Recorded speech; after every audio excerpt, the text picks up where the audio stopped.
11:00 na gumagawa pa rin ako ng kimchi. Yung kimchi mga sis. Meron ako dito. Ang dami, 6 kilos. Ito yung mga nahugasan at tapos nalagyan na ng salt. Dati mga sis, hindi ko na ini-slice itong umbok mga mima ko. Kaso nga lang, nung mga nakaraan, may nakikita akong mga alaga sa loob. So, ang ginagawa ko is, di-slice ko na siya. Kasi nga, ang ginagawa kasi ng iba, diba, direct na, bababad na kagad nila sa salt. Pero, dahil nga sa nangyari dun sa akin, ni-slice ko na siya para mas madali.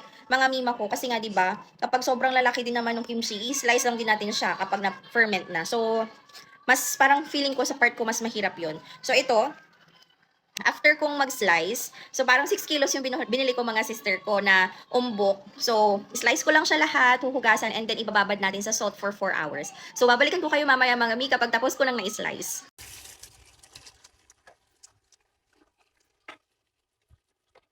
Ganito kalaki yung isa mga sis. Nahugasan ko na rin yan. Tapos, nakababad na siya sa salt. So, eto yung dalawa kasi hindi kakasya doon. So, ayan. So, ayan mga sis, bababa na ako kasi 10:00 na, 10:30 na mga mima ko. Baka makatulugan ko itong ating binabad or ayun, sa yung napa cabbage mga sister. Meron ako ditong apple kasi maglalagay din tayo ng apple.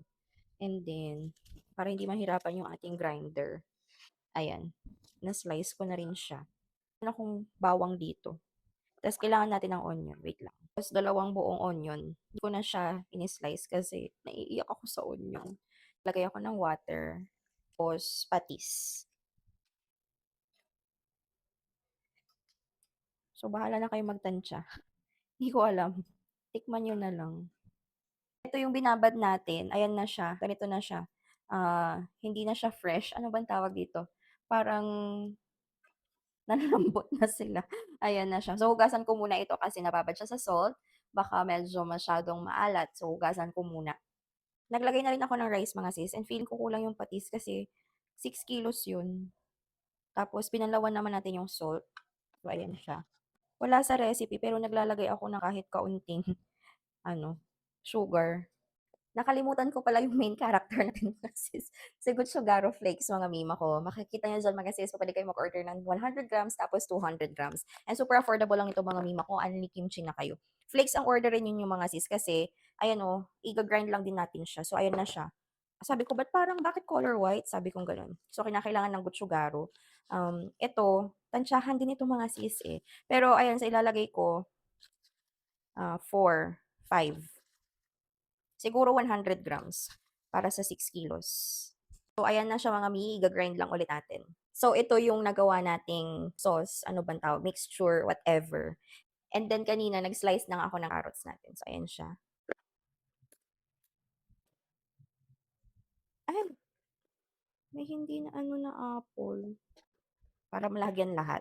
Hindi ko siya kakamayin. Diba tama?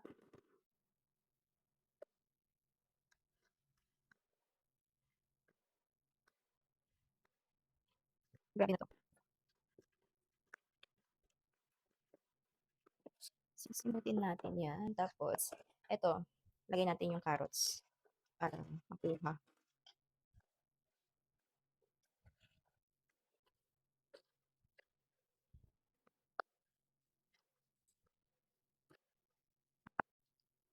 Try natin.